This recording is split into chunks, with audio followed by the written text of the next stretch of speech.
nandito tayo ngayon sa FEU Manila Campus upang alamin ang pananaw ng ating mga katamaraw tungkol sa tunay na kagandahan. Tara guys!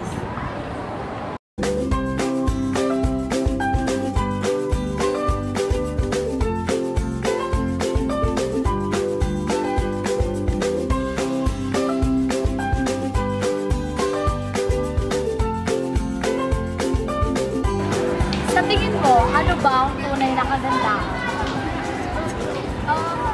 True beauty comes with ano ka, physically, it doesn't matter. Mas matter yung nasa loob. Ang tunay na kagandahan ay nakikita sa panloob. Ano po? Yung pagiging mabait po sa kapwa. Tunay na kagandahan para sa akin, hindi lang siya sa physical na anyo, kundi yung sa parang sa panloob mo mismo, yung personality mo, saka yung attitude mo. Para sa akin, doon binibase yung kagandahan. Pero sa panahon natin ngayon, kasi yung kagandahan, ang ibig sabihin na sa kanila is yung sa physical na anyo, mas doon sila nagbibigay. Pero para sa akin, yun nga, yung sa attitude. Nasa harap niyo na po yun, ate. Kung makikita niyo, ito na po yung kahulugan ng tunay na kagandahan. Okay, gusto niyo po bang makita ang anggulo? O, left na kagandahan? Wow! Meron pa po tayong tayo. Wow! Meron pa po tayong harap. Gusto niyo pa po ba ng likod? Ito na po ang tunay na kagandahan. Wow! Tunay na kagandahan, nakikita niya sa mabuti. Hindi siya nakukumpara sa panlabas na ano.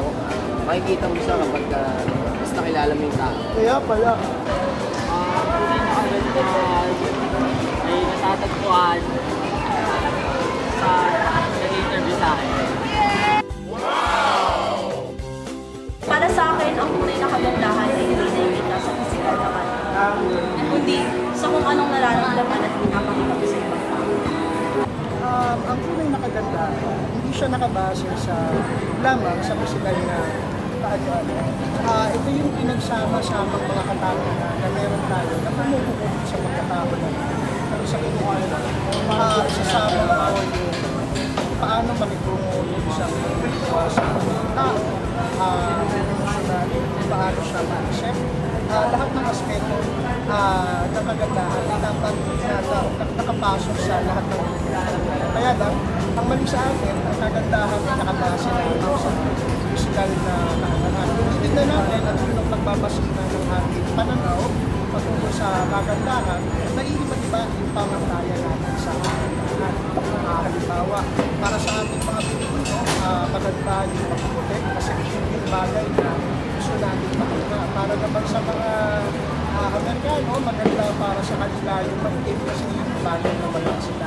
So dapat hindi lang nakabase yung pagandahan sa isang aspeto ng ating pagkakataon. Dapat tinitignan natin yung kabuhay, yung pagkatao ng isang Pilipino.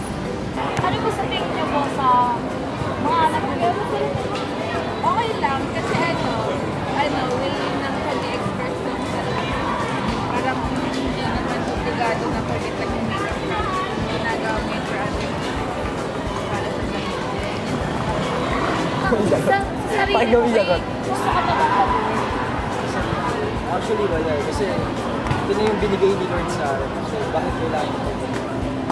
So, contentment. Compassion. Yung kontento ka na ba sa itsura mo? Siyempre naman, kamukha ko yung nanay ko. Proud ako. Kontento ka na ba sa iyong kagandahan? Para sa akin, kontento na ako. Kasi bawat tao, binigay tayo ng Diyos. Sarili-sarili natin yung itsura na dapat natin i-treasure. Kumbaga, bakit kailangan mong mainggit sa ganda ng isang tao kung may sarili ka namang ganda na kaya mo na? Yun lamang po marami. Naniniwala po ba kayong beauty is in the eye of the beholder? Ay, oo naman. Totoo yan. Dahil may kanya-kanya tayong perspective. Like, sa'yo, maganda ako. Sa kanya, mas maganda ako. Diba? Sa tingin niyo po, paano napapataas ang kagandahan ng tiwala sa sarili? Hindi natin kailangan bigyan ng direktamente yung response ng pagandahan sa tiwala sa sarili. Yung self-esteem o yung confidence na sa Tagalog ang tawag natin tiwala sa sarili. Nakabase siya kung paano natin tinatanggap yung pagtanggap din sa atin ng ibang natin. Yung theory natin sa side na self-fulfilling prophecy na pag halimbawang ako, positibo yung pagtingin sa akin ng ganitong tao, ay sa ilalim, in the level of my subconscious mind, I live up to that expectation. So, depende kung halimbawa positibo o negatibo. Yung paligid ko, positibo yung tingin para sa akin, tumataas yung aking self-esteem. Yung negatibo naman yung pagtingin sa akin ng isang tao at ng isang nakapaligid sa akin, bumababa yung self-esteem. So, nakapase yung pagtaas at pagbaba ng self-esteem sa sarili ko, hindi lang eksklusibo sa antas ng kagandahan na binibigla at sa sarili. Samantala, nagtanong-tanong din kami sa iba't ibang kamera kung naniniwala ko silang maganda o sila. Naniniwala ko ba maganda? Hindi pa. Bakit po? Kasi hindi pa ako nasasabihan. Oo naman! Maganda ako! Naniniwala ako, halata na. Naniniwala ko bang maganda?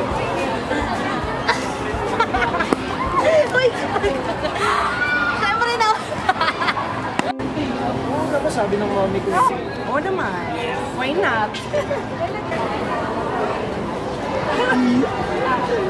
Naniniwala ko bang maganda ka? Oo naman! Ikaw, naniniwala ka bang maganda ako?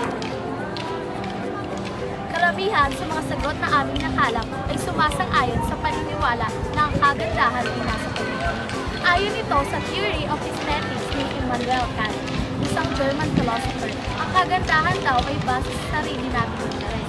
Ito ay tinawag ng faculty of judgment, hango sa kanyang paniniwala, mga karanasan at mga nakalakihan.